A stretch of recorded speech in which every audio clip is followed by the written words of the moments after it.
Tidak bisa disangkal saat ini sudah terjadi krisis pangan di berbagai wilayah dunia. Kali ini masalah kekurangan pangan ini menjadi masalah serius karena dunia dipukul dari dua arah. Pertama dipukul oleh climate change, yang kedua dipukul oleh Rusia. Rusia menggunakan pangan sebagai senjata. Selain perang militer yang terjadi saat ini, juga terjadi perang ekonomi di mana Rusia diberikan sanksi ekonomi serta diembargo. Kemudian perang keuangan dengan cara bayar rubel berbasis emas. Dan sekarang Rusia menggunakan pangan sebagai senjata perang. Memang beda perang melawan negara berdaulat dibanding dengan berperang melawan negara yang belum berdaulat di mana pemimpinnya pada belum memahami geopolitik dunia plus belum menjalankan peran geostrategi negaranya secara mumpuni.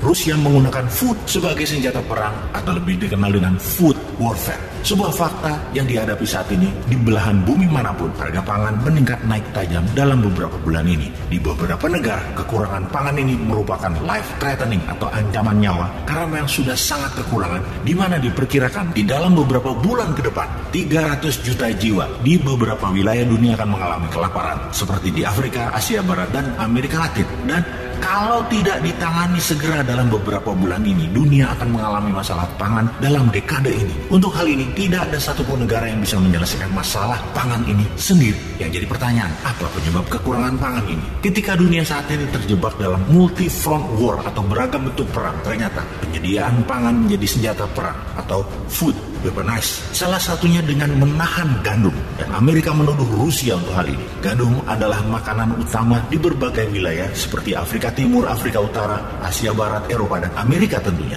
Biden kemudian menuduh Putin untuk memenangkan perang. Putin membuat dunia kelaparan. Anthony Blinken, Menteri Luar Negeri Amerika di PBB mengatakan perbuatan Rusia menyerang dengan menahan ketersediaan gandum dan grain memukul pangan dunia hingga minus 10% pengaruhnya dan membuat naik harga pangan dunia hingga 15% dalam waktu 3 bulan ini saja. Juga akan membuat 300 juta manusia kekurangan pangan di dunia akibat langsung sebagai sandera perang Rusia di Ukraina ini. Setidaknya saat ini 40 juta warga Ukraina sudah kelaparan. Jadi bagaimana sih cara militer Rusia memainkan food supply dunia ini? Salah satunya adalah menahan persediaan pangan di pelabuhan Rusia dan Ukraina. Tinggal Odessa, kota pelabuhan yang belum ditaklukkan. Mariupol sudah berhenti operasi pelabuhannya. Kemudian membom seluruh jalan darat yang terkoneksi dari dan ke Ukraina. Rusia menarget 40 juta warga Ukraina kelaparan, di mana negara tetangga plus NATO terpaksa menyediakan pangan yang saat ini tidak ada stoknya.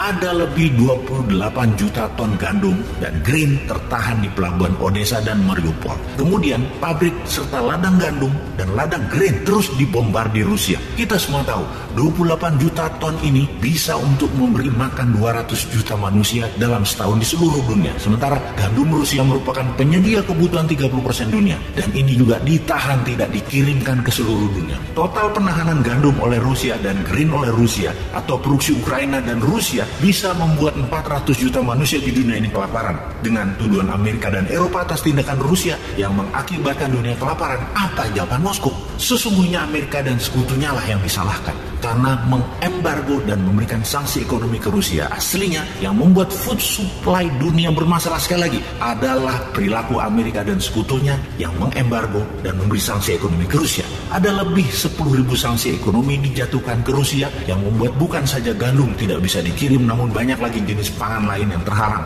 terdisrupsi ketersediaannya dan distribusinya. Ukraina Rusia penghasil biji-bijian, gandum, jagung, dan minyak bunga matahari yang sangat mempengaruhi dunia. Ketika Guterres, Sekjen PBB, minta Rusia melepas produk-produk tadi, Rusia minta sanksi ekonomi ke Rusia juga dicabut. Sebuah tawar-menawar yang setara dan kejam tentunya. Itulah tindakan negara berdaulat. Tidak bisa ditawar dalam arti sebenarnya. Medvedev, wakil Rusia di PBB, yang juga mantan presiden Rusia mengatakan, nggak adil kalau kalian sanksi ekonomi rakyat Rusia tetapi kalian minta lepas pangan untuk kepentingan kalian. Itu tindakan dan permintaan yang aneh. We are not idiot. Kalimat kami bukan orang bodoh merupakan ucapan tantangan kepada sekutu dan kepada NATO. Semua ini membuat jutaan manusia berisiko maut. Seharusnya food bukanlah senjata untuk membunuh manusia dan bukanlah senjata untuk jadi alat tawar dalam perang. Namun itulah yang terjadi saat ini. Disinilah pemimpin kelas dunia harusnya hadir. menyelamatkan pangan dunia. Karena mungkin kalau pemimpin memahami arti geopolitik dalam perang pangan ini dan kekurangan pangan ini, Indonesia sebagai negara bermatahari 100% dalam setahunnya di wilayahnya,